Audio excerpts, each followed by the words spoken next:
Hey guys, I'm Steve, also known as TerraMantis, and recently Activision flew me out to visit From Software in Japan to check out their new game, Sekiro.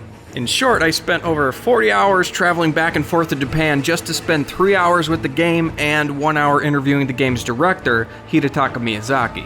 Although I only spent 3 hours with the game, there is a lot to unpack here, so for the bulk of the video I'm going to just stick to the facts for each topic with a dusting of subjectivity here and there, and then at the end of the video I will give my overall impressions of Sekiro from the time that I spent with it. But I can assure you there is a ton of new and useful information here. So let's jump right into it. With this being a brand new IP, the aspects we know the least about are the story, tone, and theme of Sekiro, and it seems as good a place to start as any. And at this early stage, much of the story of Sekiro is still draped in shadow, but we do know the framework and setup. And to put it simply, Sekiro opens to a war-torn Japan during the Sengoku era, where the fictional Ashina clan has defeated their adversaries and risen to absolute power by means of a coup.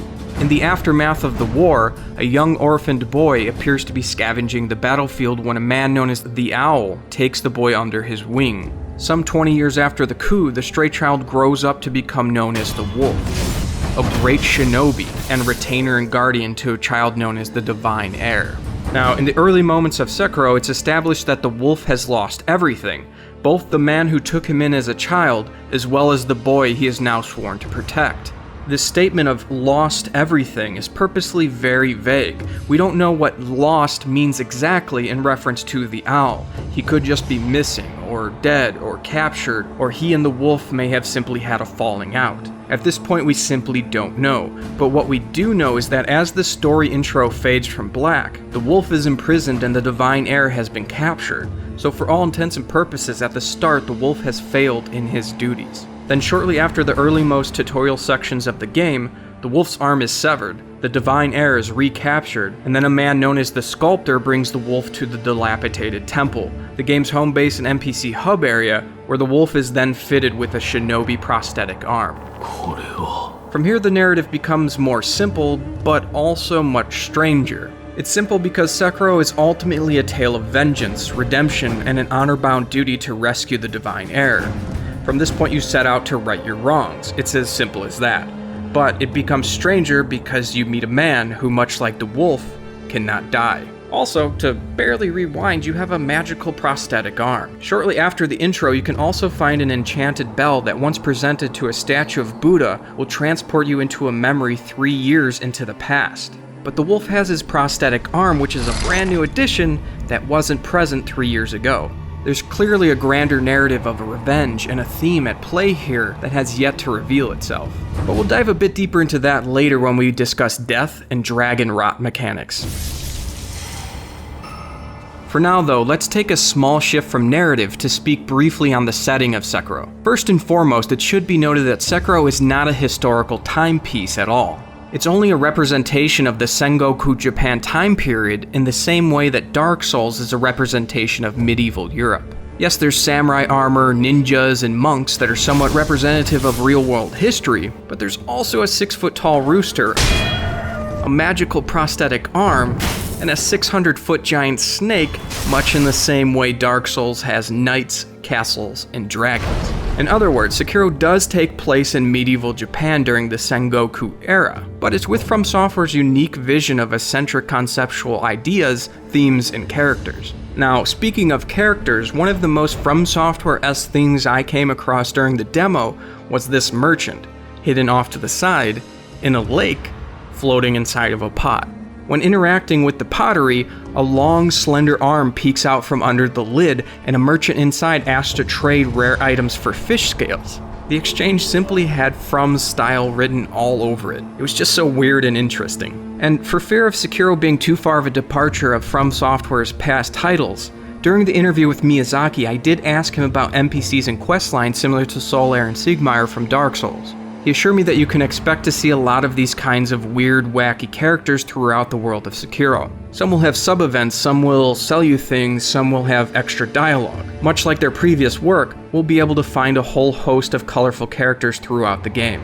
Now, regarding that strange and unique persona From Software is known for in their games, during the interview with Miyazaki I blatantly asked him, how far off the tracks does Sekiro go from reality? And he said, short answer is, it's pretty fantastical. And then went on to say, while it is set in a reimagination of the time period, the aspect of Sekiro being medieval Japan allows room for concepts such as old gods and more mystical ideas and creations. This idea of mysticism ties perfectly with the legends surrounding the ninja. Their tools and the ninja's ability to use them are nothing short of supernatural, taking on mythic characteristics. And this is extremely important to Sekiro because unlike Dark Souls, Demon Souls, or Bloodborne, where you could create a character build to fight in the style of a mage with spells, or a hulking armor, great weapon-wielding knight, you cannot do that in Sekiro.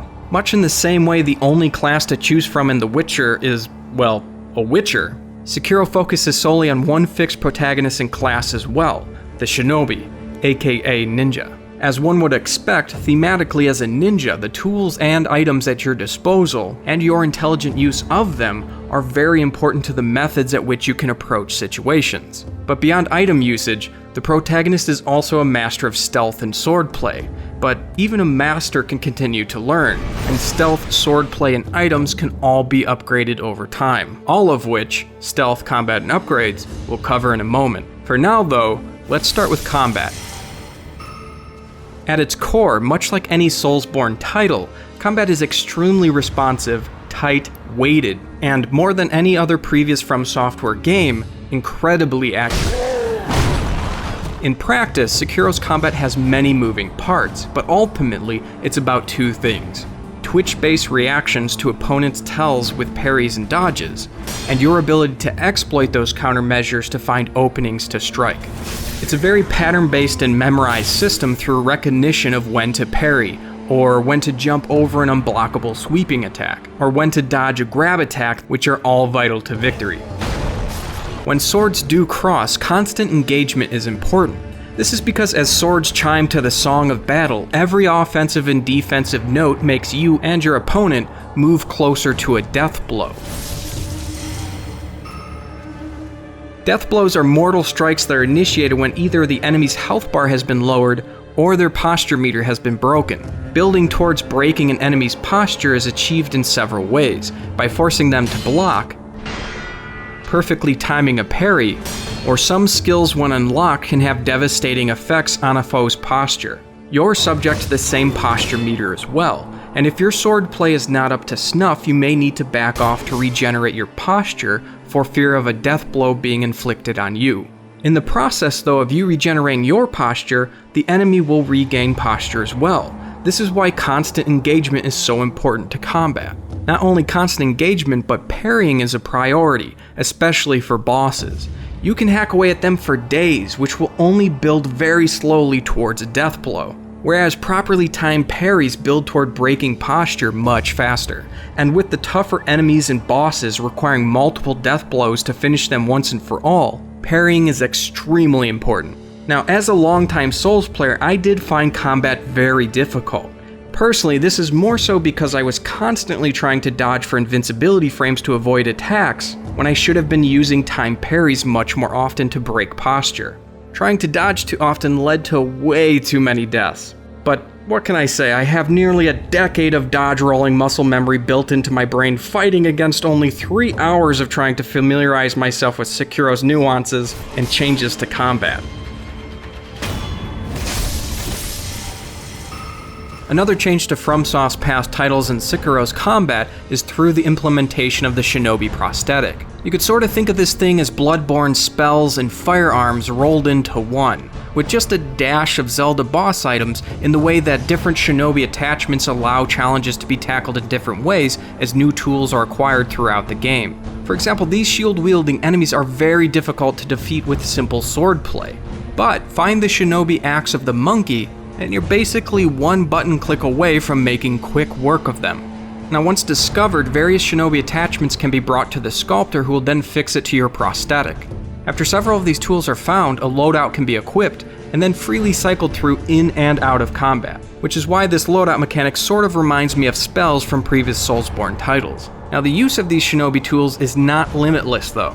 To use most of these Shinobi prosthetic abilities, much in the same way Bloodborne's guns and spells use silver bullets as fuel, prosthetic tool usage in Sekiro will consume spirit emblems, and specific tools require a specific amount of spirit emblems per use. To my knowledge, the only tool which does not consume charges, and is also the only tool you have access to at the start, is the grappling hook. Now it's a bit strange, but in a way, these tools, their discovery, and their use somewhat remind me of a Mega Man game. This is because often a specific boss or enemy will be extremely difficult and kill you over and over. But if you leave and adventure to a different area, find a new tool, and then return to the previously extremely difficult enemy, if you're armed with the proper abilities, the encounter will be made significantly easier. Much in the same way some Mega Man bosses are very weak to specific weapons. The Chained Ogre, for example, without the right tools, you'll be hacking and slashing away at the hulking beast forever. But if you find the flame cannon prosthetic attachment and some oil, the fight is made substantially more manageable by locking the ogre in fear with fire and damage over time. And often, returning with the right tools for the job to kill a very difficult enemy will reward you with prayer beads or gourd seeds, and these are for upgrades. In Sekiro, there are 3 types of upgrades to alter and customize the wolf and combat. These upgrade abilities are combat arts, Shinobi martial arts, and latent skills. Most of these upgrades are earned by one of 2 methods, either by earning enough XP from killing enemies consecutively to gain a skill point to then be spent in the arts tree, or from exchanging collectibles like prayer beads and gourd seeds. At a shrine, after collecting 4 of these, they can be exchanged to gain an increase to health and posture, or later down the line they can be used to increase attack power. Gourd seeds, on the other hand, are almost exactly like Estus shards. Turning these in will increase the charges and potency of your healing gourd. Some arts and skills can be purchased though. The merchant in the pod I mentioned earlier, for example, will trade an art for treasure carp scales, which is pretty much Sekiro's version of crystal lizards. For the most part though, to the best of my knowledge, beads, seeds, and especially XP are earned mostly from killing enemies. Now regarding experience points specifically, when defeating enough consecutive enemies without dying, skill points are eventually earned. Skill points can then be used to unlock combat arts and Shinobi martial arts from their respective arts trees.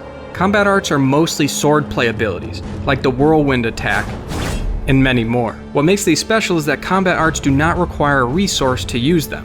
But the catch is that only one combat art can be equipped at any one time, whereas Shinobi arts range from things like passive or active abilities. Take Sculptor's Karma, for example, which provides more spirit emblem charges for more prosthetic uses, or Chasing Slash, which is a dash attack follow-up to a shuriken throw, or Suppress Presence, which improves stealth, and many others. Now on that note, let's briefly discuss stealth.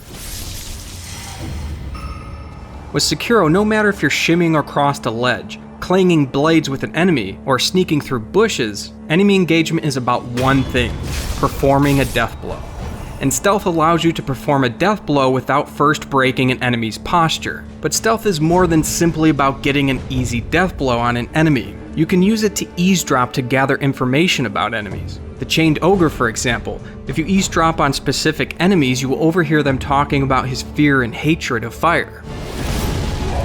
Also, stealth and, well, simply fleeing from combat is often a good idea. Honestly, there's times, at least from the onset of the game with little or no abilities, that I felt like stealth or sneaking past a group of enemies was really the only option. More often than not, it's extremely easy to become overrun in Sekiro. The numbers are never in your favor. With that said though, Sekiro is definitely by no means a stealth game. But from easy death blows to eavesdropping and sneaking past enemies, stealth is definitely meant to be a very important tool at your disposal. Now, another tool at your disposal, surprisingly, is actually death. The death mechanic of Sekiro is a bit different than in previous From Software titles. Instead of returning to a bloodstain to retrieve your lost XP, Sekiro uses a more traditional system wherein after a full death, there's permanent loss of XP and materials. But there are blessings from gods and Buddha that can avoid this loss. Now obviously beyond XP loss, and where death can be used as a tool, is through the mechanic of resurrection. This is because after death, you can come back to life at a time of your choosing, within a specific time limit.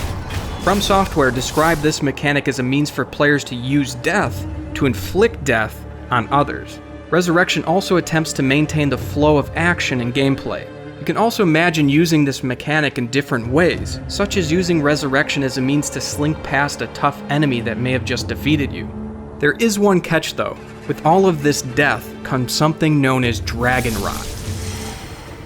At this time, we don't know the intimate details to what Dragonrot is exactly, or the full extent of its effects, but this is the gist of it. After dying over and over, eventually the wolf will be returned back to the dilapidated temple. We then discover the wolf can resurrect himself because of what is described as his dragon heritage.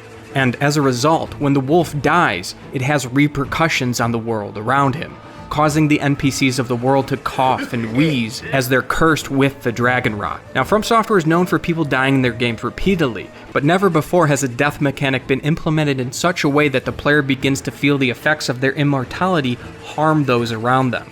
Like I said at the start of the video when discussing the story, there's clearly a grander narrative and theme at play here that has yet to reveal itself. With the mystery, the sword, stealth, death, resurrection, the Shinobi prosthetic, and the persona, Sekiro feels very much like a From Software game. At the same time, it's strange how it simultaneously feels very different from their past titles, while also retaining their artistry for design, style, and theme. Much like FromSoft's previous work, Sekiro is very much about a brilliantly crafted world, difficult but rewarding challenges through combat, and heavy focus on death. Or more specifically, how the player deals with, learns from, and uses death not as a sign of failure, but as a stepping stone to victory. And these themes, more than ever before, are built into nearly every aspect of Sekiro. At the core of its design, Sekiro seems to be a game about two things. It's a game about vengeance and a game about death, both thematically and in play. At its base, the story is a simple tale of revenge as a man returns from death to seek redemption. And in practice, the player can resurrect to kill those who have struck them down. And I have to say, there's something extremely satisfying about getting struck down, only to stand up moments later with the goal of retribution on the asshole who just killed you. Then of course all of this is surrounded by the combat and mysticism of the legendary Shinobi of ancient Sengoku Japan. And From Software said that this change of limiting the class creation options actually opens up the game as to what they could throw at the player. This is because with this method, they know exactly the capabilities of the Shinobi in their game, and they don't have to account for and ensure a wide variety of playstyles can overcome every challenge placed in front of the player. Now, that may be true of design, but as a player, I'm afraid it may feel very limiting. Sure, there's a few skills and modifications can be made to the Shinobi prosthetic, but I couldn't customize my character, loadout, armor, weapons, skills, whatever, to help me tackle situations in a way that would strengthen the weaknesses that I know I have as a player. Instead, the class of the Shinobi is forced upon the player. For me personally, it's a toss-up. I absolutely love the RPG aspects of From Software games, and I'm sad to see them go. It's also important to note though that just because many of these traditional From Software features have been streamlined, it should not imply that Sekiro in any way, shape, or form is more approachable from a difficulty standpoint to that of any of their past titles. No, Sekiro is difficult as hell. So in that respect, much of the core concepts that make up a From Software game are still present in Sekiro's design. Just without most of the RPG stuff, because, well, it's not an RPG, it's an action-adventure game. It's actually much more along the lines of an action-adventure game with character progression more akin to something like The Legend of Zelda or God of War. Now, whether that is a good thing or a bad thing is completely subjective to you. If you only enjoy From Software's games for their armor and stats and character builds and all the various RPG elements, then you're more than likely going to find Sekiro lacking. Because in that specific case, Sekiro is definitely a huge departure to From Software's past work. You can't come into Sekiro thinking it's going to be the next Demon Souls or Dark Souls or Bloodborne, because it's not. On the other hand though, if you enjoy From Software's games for their setting, strange themes and characters, and punishing but brilliantly designed combat, then you'll more than likely really enjoy Sekiro as well.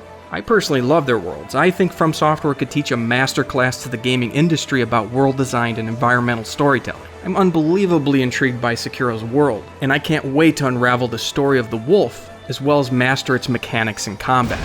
Listen, all I'm saying is, If by now you already know you don't like From Software games, Sekiro is more than likely not going to change your mind. At its core, Sekiro is very much still a From Software game. But at the same time, if you do enjoy their games, just know that it's not an RPG at all. It's an action-adventure game with light progression and some customization options. But those options do seem to allow you to approach the world in many different ways. Alright guys, that's about it from me. Let me know if you have any questions about Sekiro in the comments section below. I'll do my best to answer everything I can. Also, if you enjoyed the video, please hit the like button. It really goes a long way with the success and searchability of videos. It'd really help me out a lot, and I'd appreciate it greatly. Also, I don't upload constantly, so don't be afraid to hit that bell button. I promise I won't flood your inbox. Alright, thanks for watching, and I'll see you in the next one.